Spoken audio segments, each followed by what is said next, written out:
The desert stretched wide and endless, a sea of gold and rust beneath the burning sun. The only sound breaking the silence was the steady rhythm of hooves striking hard-packed earth. Caleb Boone rode tall in the saddle, though his body slumped with exhaustion. It had been days since he'd seen another soul, and only one companion kept him moving forward, his mare, Dusty. Dusty wasn't just a horse to Caleb. She was his last piece of family. Years ago, after the Civil War tore his life apart and frontier raids burned what little he'd managed to build, it was Dusty who had carried him across wastelands, through skirmishes and out of gunfire alive. She was golden in color, with a proud neck and intelligent eyes that seemed to read his thoughts before he spoke them aloud. More than once, Caleb had whispered in the night, "You're all I got left, girl," and she had answered with a soft nudge of her nose against his chest. The sun was at its peak when it happened. Caleb felt Dusty falter beneath him, her stride stumbling where it had once been sure and steady. He reined her in quickly, dismounting with a frown.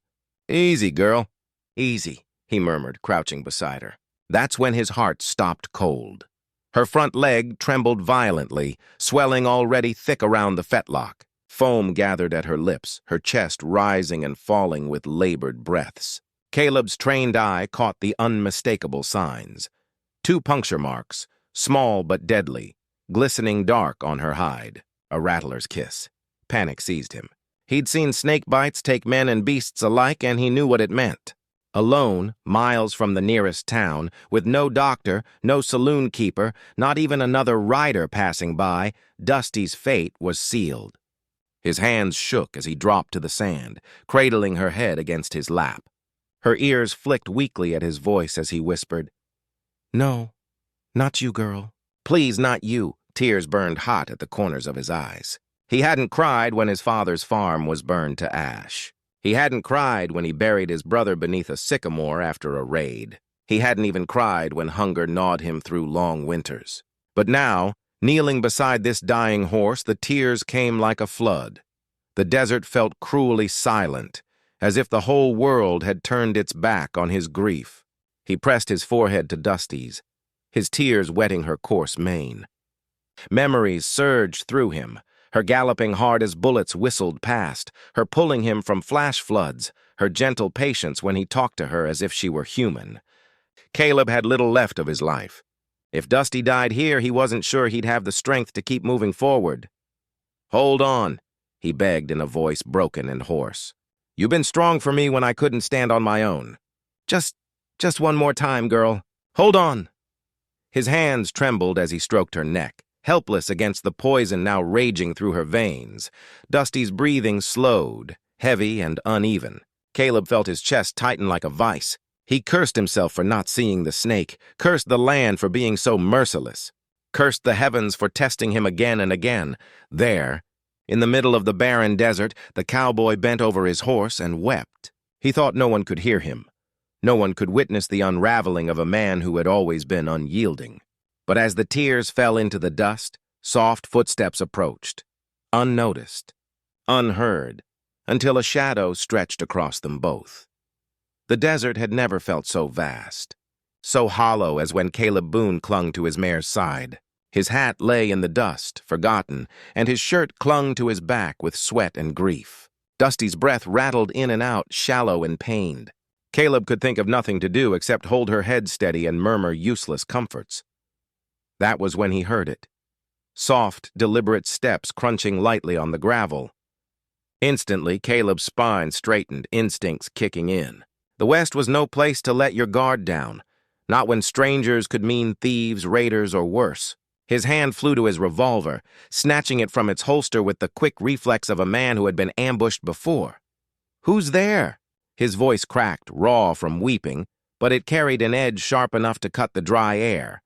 Out from behind a cluster of sun-baked rocks stepped a woman. She moved neither hurriedly nor timidly, but with the kind of steady grace that spoke of certainty. Her hair, long and black, was braided with strands of leather. Her dress was simple, buckskin fringed at the edges, and she carried a small pouch tied at her waist. Her skin was sunburnished, her posture tall and unafraid. Caleb's grip tightened on his revolver. He recognized her immediately. Not her face, but what she represented. Apache. Every tale he'd heard in the saloons and camps about Apache raids and ambushes came rushing back. His pulse hammered in his ears, yet the woman's gaze did not hold hostility. She looked at him, then at Dusty, and then she spoke in accented but clear English. "Your horse is bitten," she said, her tone calm, matter-of-fact. "I have the cure." The words caught Caleb off guard. He blinked at her, mouth dry. For a moment he wondered if grief had made him hear wrong. "What did you say?" he asked, lowering his voice but keeping the revolver steady. "I have medicine," she repeated, taking another slow step forward. She lifted her hands slightly, palms open, to show she carried no weapon. "For snake bite. If you want her to live, let me help." Caleb's mind spun. Every bone in his body screamed distrust. Settlers didn't turn their back on Apache, not if they wanted to see another dawn. And yet, he looked down at Dusty. Her eyes were glassy, her chest heaving harder. She didn't have long. He swallowed hard, torn between suspicion and desperation. "Why would you help me?" he asked bitterly. "Ain't I supposed to be your enemy?" The woman tilted her head slightly, studying him the way one might study a puzzle. Then she answered, firm and even. "Because the horse is innocent. She does not know war between your people and mine. Pain has no tribe." The words sank into Caleb like a knife. His revolver wavered in his hand. She was right. Dusty was no soldier, no settler, no Apache. Just a creature caught in the crossfire of a cruel world. And Caleb, with all his strength and grit, could do nothing to save her. The woman stepped closer, kneeling beside the horse with practiced ease. She reached into her pouch and pulled out a bundle of herbs, wrapped in cloth and tied with sinew. Her fingers moved deftly, crumbling leaves, mixing powders. Caleb kept the revolver aimed, but his arm ached from the tension. He watched, breath ragged, as she worked with a quiet confidence that made him doubt his own certainty. "Time is short," she said, glancing up at him briefly. "Choose. Trust me or lose her." Caleb's throat tightened. He looked down at Dusty, her flank rising and falling unevenly, and then back at the stranger kneeling by her side. He had nothing left to gamble, except everything. His revolver lowered, the weight of the moment pressing down on him harder than the desert sun. Caleb Boone had never been a man who trusted easily. The frontier had taught him that hesitation could mean death, that mercy could be a noose. Yet here he was, kneeling beside his dying mare, staring at an Apache woman who claimed she could save Dusty. His revolver hung loose at his side, but his heart beat as though he still held it cocked and ready. The woman, she had not given her name yet, unrolled a piece of cloth onto the ground. Inside lay small bundles of dried herbs, a curved bone tool polished smooth from use, and a water skin. Caleb's eyes darted from the items back to her face, trying to read her intentions. She met his gaze without flinching, her dark eyes steady, as if daring him to interrupt her work. "You sure about this?" Caleb muttered, his voice rough, low. He wanted to sound strong, but it came out cracked, like a boy uncertain of his footing. The woman pressed her fingers gently around Dusty's swollen leg. The mare flinched, a whimper escaping her throat. And Caleb instinctively reached to soothe her, murmuring, "Easy, girl, easy." Without looking up, the woman replied, "The venom spreads fast. Already it is in her blood. If I do nothing, she dies. If I work, maybe she lives." Her tone carried no arrogance, no false promises, only truth. Caleb shifted on his knees, torn. He knew her people had knowledge settlers dismissed, stories of healing rooted in the land itself. But he had also been told those same people brought death to ranchers and travelers alike. Every tale he'd ever heard battled with the evidence before his eyes, the calm hands, the prepared medicine, the quiet assurance that did not ask for trust but demanded a decision. He rubbed his face with one trembling hand. Dusty's breathing was ragged now, and Caleb felt as if a clock were ticking louder with every passing second. He looked at the woman again. "You so much as hurt her or me?" His voice faltered. He tried again, this time with the steel of a man bargaining with fate. "I'll put a bullet in you." Finally, she looked at him fully, and there was no fear in her expression. "Only resolve." "Then shoot me when it is done." "But if you want your horse to live, let me begin." The bluntness struck him harder than any threat could. Caleb clenched his jaw, then shoved the revolver back into its holster. His hands felt strangely empty without it. "Fine," he rasped. "Do it." The woman nodded once, a small sign of acknowledgement before setting to work. She cleaned the wound with water, the dust running red and brown as it washed away blood and dirt. With her bone tool, she pressed carefully, coaxing droplets of venom-tainted blood from the punctures. Caleb's stomach knotted at the sight, but he didn't look away. "You settlers," she said quietly, almost as if to herself, "you believe my people are only warriors. You do not see the healers, the mothers, the knowledge older than your towns." Caleb swallowed, unsure if the words were meant for him or for the horse. "Maybe folks don't like seeing what makes 'em wrong," he muttered back. It was the most he could offer. Her eyes flicked to him, a flash of something unreadable passing through them before she returned to her work. She smeared the crushed herbs into a paste, their bitter scent filling the dry air, and applied it firmly over the wound. Dusty twitched and groaned, but Caleb stroked her neck, whispering softly, steadying her. The woman worked with efficiency, as though she had done this countless times before. Caleb's doubt did not vanish, but as he watched her hands, he realized something unexpected. He wanted to believe her. When she finished dressing the wound, she sat back on her heels. Her eyes rose to Caleb's, and she spoke simply, "Now we wait." And for the first time in years, Caleb felt powerless, not from enemies, not from hunger or loss, but from the simple act of placing trust in another human being. The desert wind carried with it the dry scent of sage and sand as Caleb Boone crouched beside Dusty, his calloused hand brushing gently over her sweat-dampened neck. The Apache woman knelt opposite him, her movements deliberate, her focus unwavering. She opened her pouch again, revealing small bundles tied in animal hide, vials of powder, and roots so twisted and gnarled they looked like something ripped straight from the bones of the earth.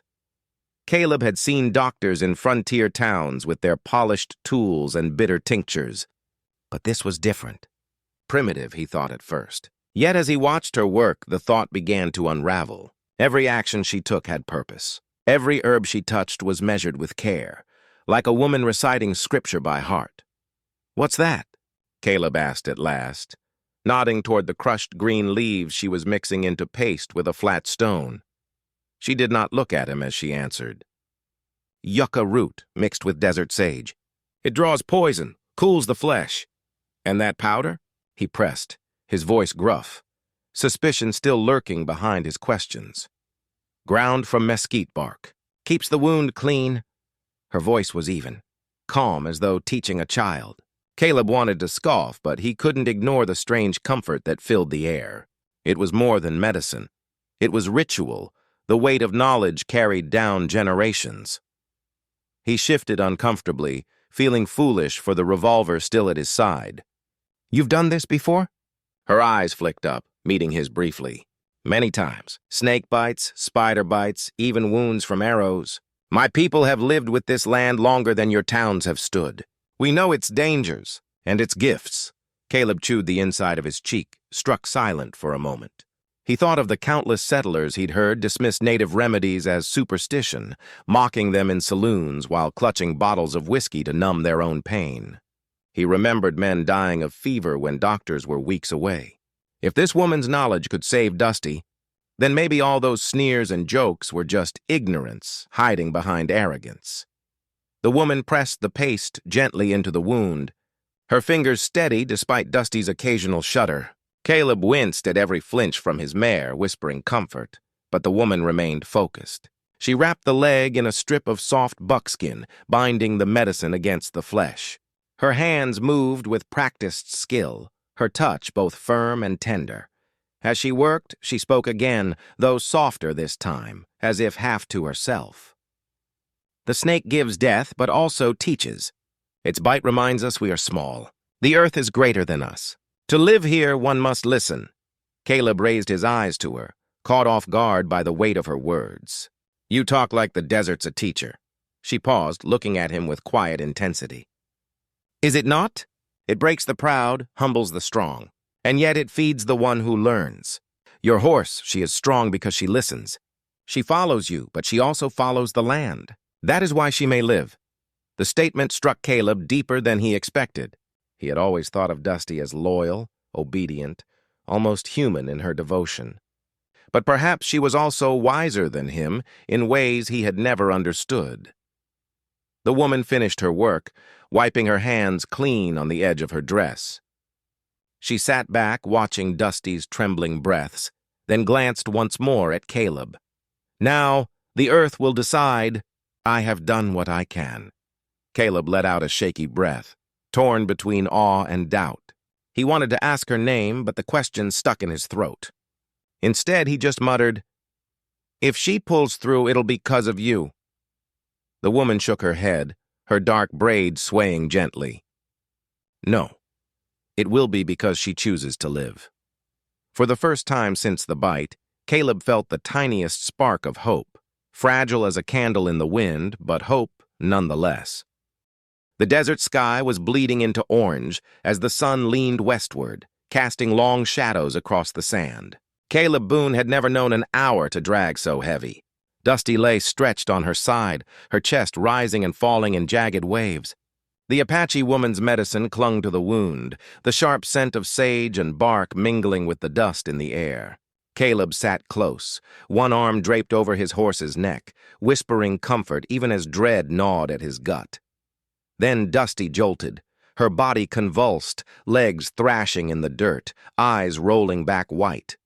Caleb nearly lost hold of her as she kicked, her hooves striking the ground with terrifying force.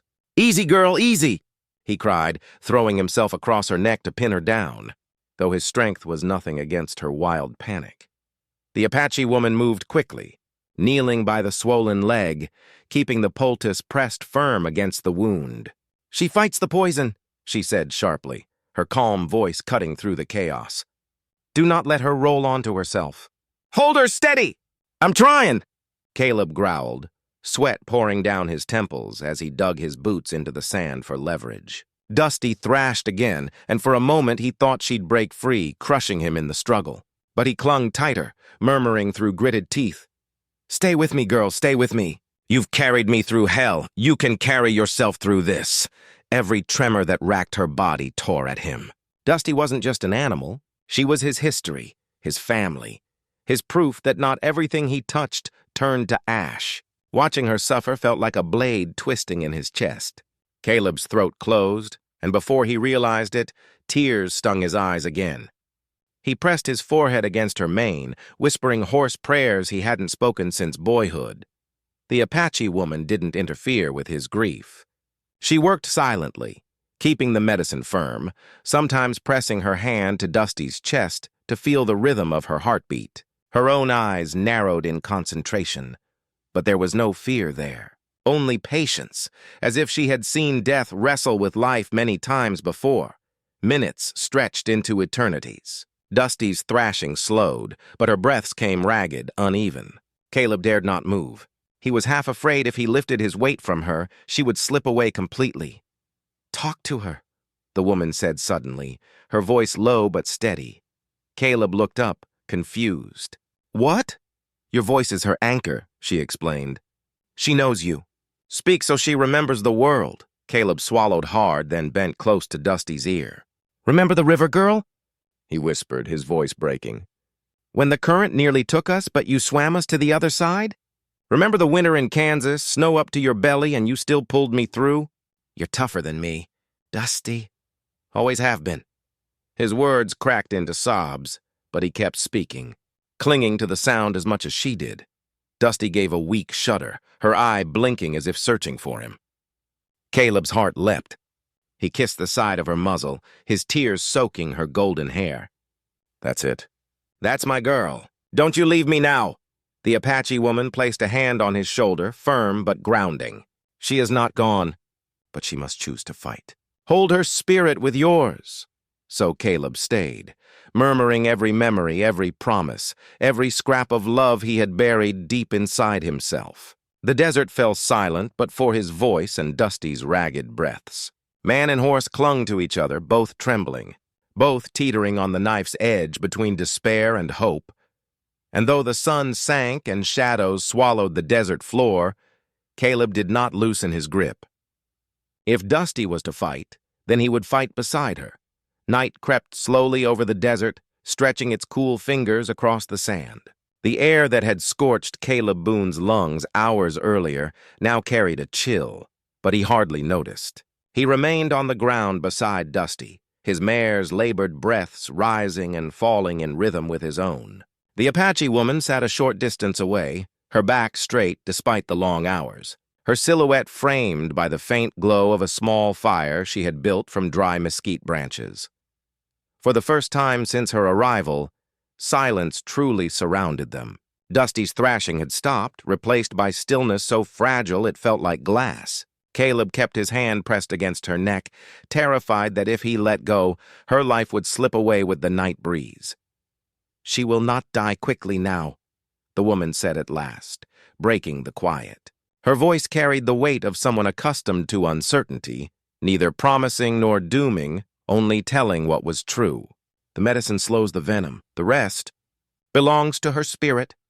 Caleb looked up at her, shadows deepening the lines of his weary face. "Spirit," he echoed bitterly. "Seems like all I got left to lean on lately." "And spirit don't fill bellies, don't keep men alive." Her gaze met his steadily, unshaken by his bite. "Sometimes it does. Your horse breathes because she has not surrendered." Caleb swallowed hard, his throat raw. He glanced back down at Dusty, brushing strands of her mane between his fingers. "She's tougher than most men I've known." His voice cracked, though he tried to cover it with a cough. The woman shifted slightly, adding a stick to the fire. Its flames licked upward, casting a soft glow that revealed the weariness etched in her features too. Yet her eyes remained clear. "You ask yourself why I helped you," she said suddenly, not looking at him. "It is because I have seen too much death. Enemy or not, I will not let it take more than it must." Caleb frowned. The words pricked at his conscience. "Your people, and mine, we've given each other plenty of reason not to trust. You could have walked on." "Left me to bury her." She turned her head then, her expression unreadable. "Would you rather I had?" The question hit him square in the chest.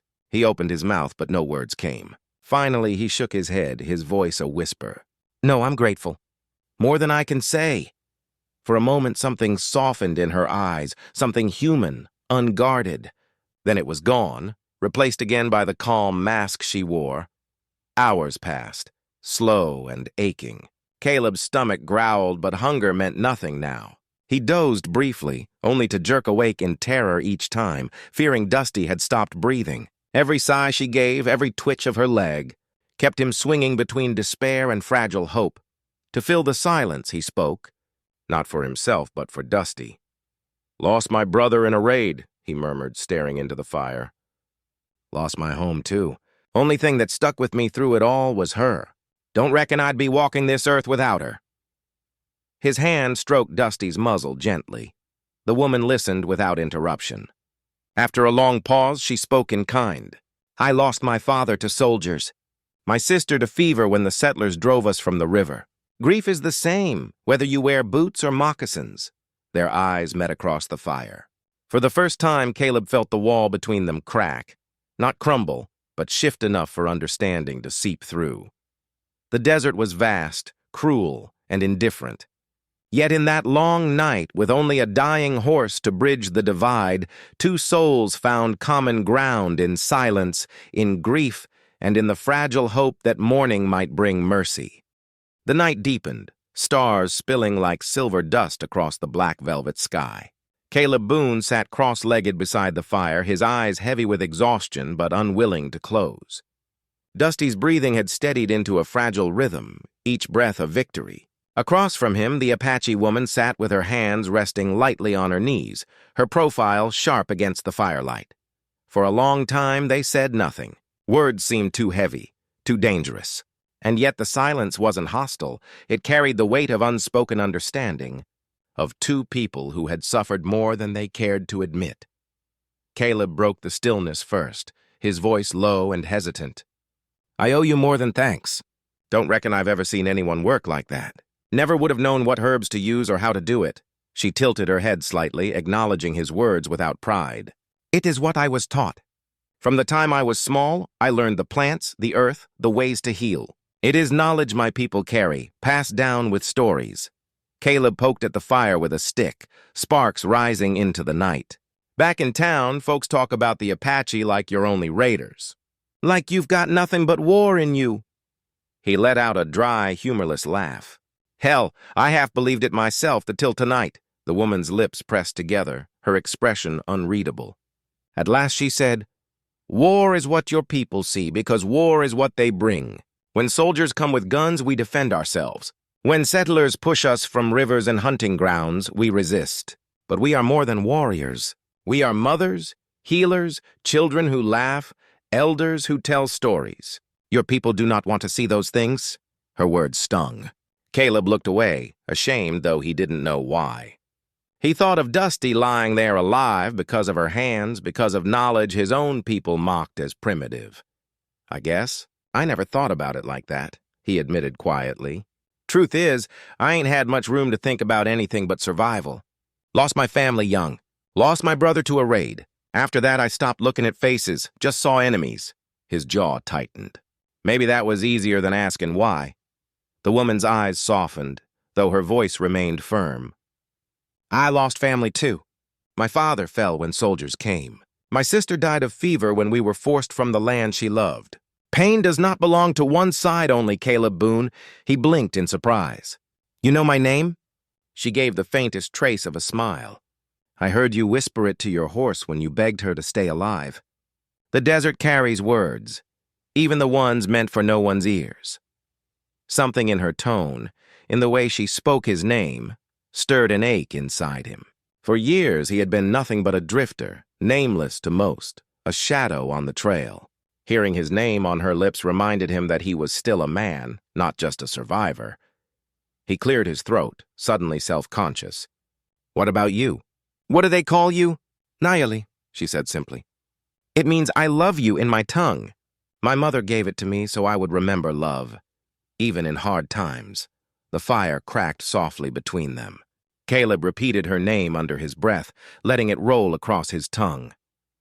"Nayeli fits you." Her brow arched slightly at the compliment, but she said nothing. The bond forming between them was fragile, like a thread spun in moonlight, easily broken, yet undeniable. They were still divided by history, by bloodshed neither of them had caused but both had inherited. And yet, in the quiet of the desert night, beside the fire and a recovering horse, they shared something stronger than enmity, grief, resilience, and the faint glimmer of understanding. For Caleb, it was the first time in years he felt less alone. The first light of morning bled slowly into the desert, painting the horizon in streaks of rose and gold. The air was crisp, cool against Caleb Boone's skin, a welcome change after the stifling heat of yesterday. He hadn't slept. He couldn't. His body ached from sitting on hard ground all night. But his mind clung to one thought, one fragile hope. Dusty. He leaned close to his mare now, watching the soft rise and fall of her chest. Her breathing, though still labored, was steadier than it had been hours before. The swelling in her leg hadn't disappeared, but it no longer looked as angry, as venomous. When Caleb whispered her name, her ear flicked faintly in recognition. His heart lurched at the small movement. "She hears you," came Nayeli's calm voice. Caleb looked up. She sat a short distance away, her braid draped across her shoulder, her eyes steady on Dusty. She had barely rested either, though she carried herself with the quiet strength of someone accustomed to long vigils. "You really think she'll make it?" Caleb asked, his voice raw from the night of strain. Nayeli's gaze shifted to him. "The venom weakens. She is strong, and you kept her spirit tied to this world. That gives her a chance." Caleb let out a shaky laugh, rubbing the back of his neck. "A chance? Lord, that's more than I had yesterday." He bent lower, pressing his forehead gently against Dusty's. Relief rushed through him, so sharp it almost hurt. The weight he'd carried all night, fear, grief, guilt, began to ease, though only slightly. He felt tears burning his eyes again, but this time they weren't only of despair. They carried gratitude, fragile but real. When he finally lifted his head, he met Nayeli's gaze. For the first time since she'd appeared, he holstered his revolver completely, unclipping it from his belt and laying it on the ground between them. "I reckon I don't need this anymore," he said quietly. Nayeli's lips curved into the faintest smile. It wasn't mockery. It was something softer, a quiet acknowledgement of his trust. The desert began to stir as the sun rose higher. A hawk wheeled overhead, its cry piercing the stillness. Caleb straightened his aching back, breathing deeply for the first time in what felt like forever. "Guess she's tougher than me after all," he murmured, watching Dusty's chest rise and fall. Any other man would have given up by now. "You did not give up," Nayeli said. "You stayed with her. That matters more than you know." Her words struck him with unexpected force. He'd always thought of himself as a man barely holding on, drifting from town to town with nothing but his horse and his ghosts. Yet hearing her speak, he wondered if maybe, just maybe, there was more strength in him than he allowed himself to believe. Caleb rubbed his eyes, suddenly overwhelmed. "I don't know how to thank you." "Do not thank me," Nayeli replied firmly. "Thank her for fighting. Thank the land for giving what was needed. My part was only small." But Caleb shook his head. "No. You were the one who stepped out of those rocks when you could have left me here to bury her alone." "That ain't small. That's something I won't forget." For a moment, their eyes held, and the gulf between settler and Apache, between suspicion and trust, seemed narrower than it had any right to be. Dusty shifted slightly, her tail giving the faintest flick. Caleb let out a breathless laugh, bending to stroke her mane. "Hear that, girl? You're not done yet, not by a long shot." The sun rose higher, warming the earth. For the first time since the rattlesnake strike, hope bloomed in Caleb's chest, not wild, not certain, but steady. The dawn had come, and with it, the promise of another day. By the second day's light, Dusty was standing. Her legs trembled beneath her weight, and Caleb hovered close, ready to catch her if she stumbled, though he knew it was foolish. She was stronger than he gave her credit for. With each shaky step, his heart swelled with a pride that nearly undid him. The mare, his only true companion through years of dust and solitude, was walking again, alive because of a stranger's hands. Caleb turned to Nayeli, who stood a few paces away, her arms crossed loosely as she watched. The fire from the night before had burned to embers, the smoke curling thin into the sky. She looked as steady and untouchable as the mountains behind her, but Caleb saw the faint weariness in her eyes. Healing, he realized, was not just labor. It was sacrifice. "I don't reckon I can pay you back proper," Caleb said, his voice carrying the rough sincerity of a man unused to making such confessions. "What you did. It's worth more than gold, more than anything I've got to give." Nayeli shook her head. "I did not do it for payment. I did it because life should be preserved when it can. Your horse fights for you. I could not let that bond be broken." Her words caught Caleb in a way he hadn't expected. He thought of all he had lost, his brother, his kin, his sense of belonging. Dusty was all he had left. And now Nayeli, with her quiet strength, had stitched back not just the life of a horse, but something inside him that had long been fraying. Silence stretched between them, heavy but not uncomfortable. The desert breeze carried the scent of sage, and a hawk cried again from above, as though reminding them both that the world was vast and choices mattered. Caleb cleared his throat. "You'll be heading back to your people soon, I reckon." Nayeli nodded once. "Yes, they wait for me. There is always work to do." She looked at Dusty again, her expression softening. "She will heal now if you care for her as you have." The words should have comforted him, but instead Caleb felt a hollowness open in his chest. He realized with a sudden clarity that he didn't want her to leave. This woman who had appeared like a miracle from the rocks, who had challenged his beliefs, who had saved what he loved most. She was no longer just a healer to him. She was a reminder that even in a world split by blood and bitterness, there could be connection. Maybe. He stopped, not sure how to finish. He wanted to ask her to stay, to ride with him a while, to keep talking by fires like last night's until the weight of silence no longer felt like a burden but a comfort. But he knew what it would mean for her to walk away from her people, her duties. He knew what it would mean for him to drag her into his broken life.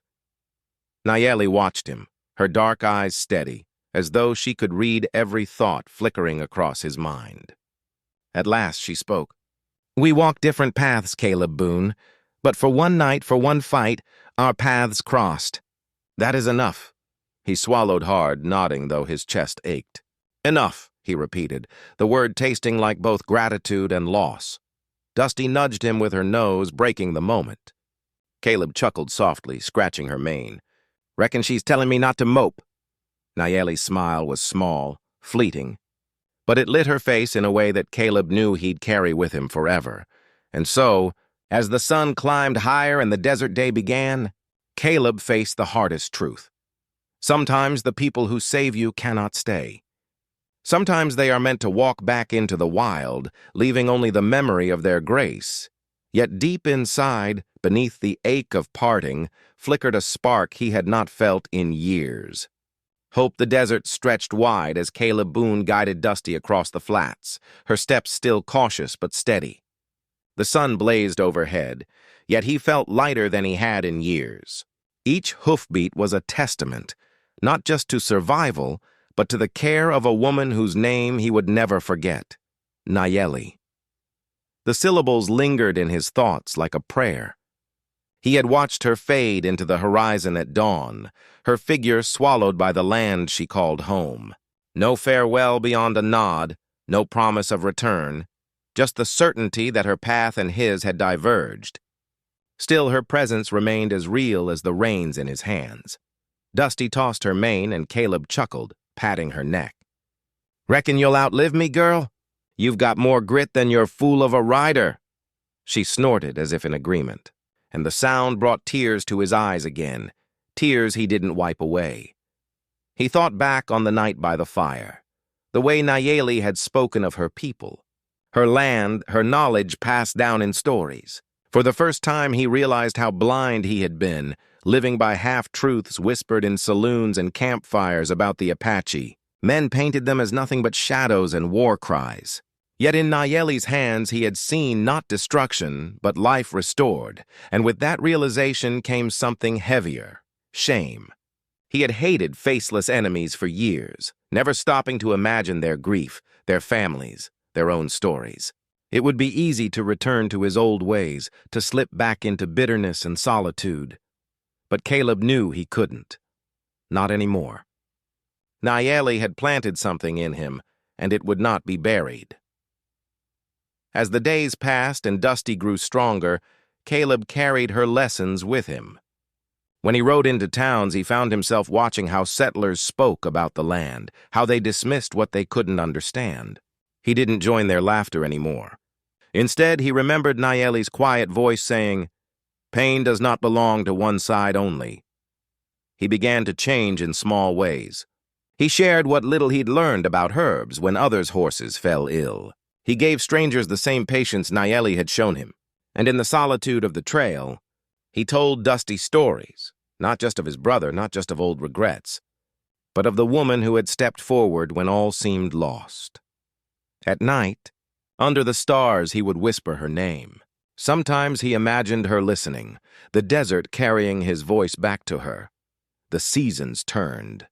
Dusty healed fully, strong and proud as ever. Caleb still wandered, still drifted, but he was no longer just a man running from ghosts. He had a purpose now, even if it was quiet, even if it was only to live a little kinder, to see people as more than the shadows he once feared.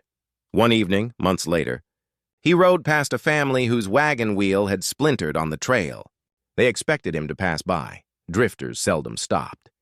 But Caleb dismounted, offering his tools, his hands, and even his horse for support. As they thanked him, he only smiled, thinking of Nayeli's words, "Life should be preserved when it can." He realized then that healing wasn't just in herbs or hands. It was in choices, choosing to help, to see, to remember. And so, though their paths had parted, Nayeli remained with him. Not as a ghost, not as a fleeting miracle, but as a legacy woven into the rhythm of hoofbeats, into the wide sky above, into every small act of compassion he carried forward. Caleb Boone had once thought himself alone, but in truth he had been given a gift, the knowledge that no man lives untouched by others. Healing was not just a cure for venom, it was a cure for the soul, and that cure, he vowed, he would never let die.